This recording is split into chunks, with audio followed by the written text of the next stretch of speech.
এই মডেলটার নাম হচ্ছে 3D hologram model, science model. এই মডেলের জরিয়তে আমি কি বলবো বলুন, যে এই মডেলের জরিয়তে মানে বস্তু এটা 3D ইমেজ হিসাবে দেখিবলৈ পাওঁ।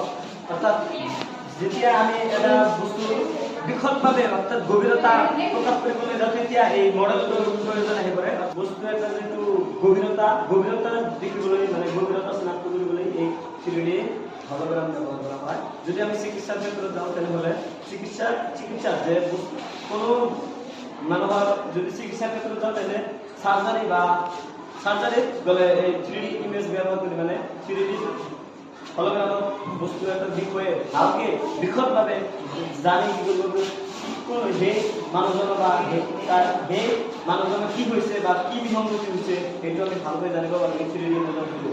আৰু যদি লাৰ্নিং মানে শিক্ষণীয় বস্তু যদি থাকে তেন্তে শিক্ষণীয় বস্তু উপস্থাপন কৰিবলৈ আমি 3D মডেল ব্যৱহাৰ কৰোঁ। দেখুৱাই দিয়াচোন কেনেকৈ কাম কৰে মডেলখন। মানে প্ৰথমে ভিডিঅ' অন কৰিব লাগিব। ভিডিঅ' অন কৰি ইয়াতে থৈ ইয়াতে বস্তু এটা 3D ইমেজ অৰ্থাৎ সকলো ফালৰ পৰা মানে ভালকৈ দেখিবলৈ পোৱা যাব। এই বস্তু এটা ভালকৈ দেখিবলৈ পোৱা যাব এনেকুৱা। ঠিকে আছে।